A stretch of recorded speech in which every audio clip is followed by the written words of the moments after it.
Pada akhir zaman nanti, kata Nabi SAW, akan muncul satu kaum yang mencari dunia dengan agama. Jadi ini peringatan buat kita di zaman sekarang, sudah zaman akhir zaman. Akan muncul satu kaum yang mencari dunia dengan agama. Mereka memakai kulit domba lantaran kelembutannya untuk menyombongkan diri di depan manusia. Tutur kata mereka lebih manis daripada gula, tapi hati mereka hati serigala. Allah berfirman, apakah mereka akan menipuku? Apakah mereka berani mengecohkanku? Aku bersumpah dengan diriku bahwa aku benar-benar akan mendatangkan bersama mereka satu fitnah yang membiarkan orang yang memiliki sifat sabar dan lemah lembut berada dalam kebingungan. Artinya Allah Subhanahu wa taala di sini mengancam orang-orang yang menjual agama ini demi untuk mendapatkan dunia, ya. Apa saja sifatnya? Dalam arti kata di sini dia betul-betul berkedok dengan kemasan dunia itu. Ada orang banyak begitu. Kita lihat di pengajian, penampilannya luar biasa, tapi kalau kita temukan menipu sana, menipu sini, buat data palsu, masih begini dan begitu, ya. Bahkan saya temukan ada informasi dari beberapa teman-teman ustaz, itu ada orang yang di pengajian belum suami istri tapi penampilannya sudah sangat luar biasa soleh dan solehahnya, lalu mengumpulkan sumbangan, lalu kemudian mereka menggunakan untuk kebutuhan pribadi mereka,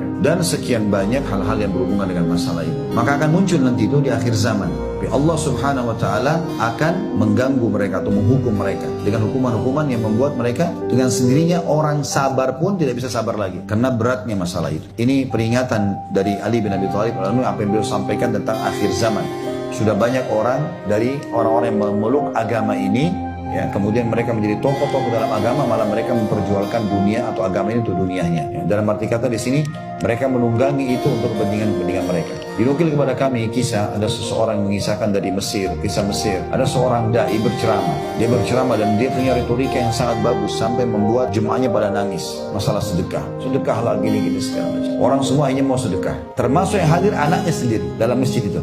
Anaknya nangis-nangis juga dengar ceramah ayahnya. Begitu ayahnya pulang, dia bilang putri pulang di rumah, anaknya lagi ngumpulin bajunya dan segala macam mau sedekah karena motivasi dari ayahnya. Lalu dia tanya, ayahnya tanya, yang ceramahnya bilang, mau apa ini anak? Dia bilang saya mau sedekah. Tadi kan ayah ceramah tentang sedekah. Dia bilang enggak, itu untuk mereka bukan buat kita. Artinya itu saya nasihatin orang-orang, kamu nggak usah ikut-ikutan. Gitu kan? Berapa banyak orang sekarang titelnya maaf agama, sarjana agama segala macam, ngaji nggak bisa, bekerja juga hanya sekedar kejar dunia, ya sogokan masih diterima dan segala macam pelanggaran terjadi. Kadang-kadang teman-teman satu kalimat yang terucapkan mungkin bisa jadi nasihat perbaikan, gitu kan? Kita nggak tahu demi untuk kebaikan ke depan. Kalau memang kita membawa nama agama, ya sudah bawa agama. Pakaian kita ini harus sama dengan hati kita. Kapan kita sudah pakai kopiah, pakai jilbab, Islam lah kelihatan. Jangan malah, makanya Allah SWT beri fitrah begini, pakai jilbab tapi dia buat pelanggaran. Misalnya dia pacaran di depan umum, misalnya. Orang masih lihat, pakai jilbab ya, tapi kok begitu?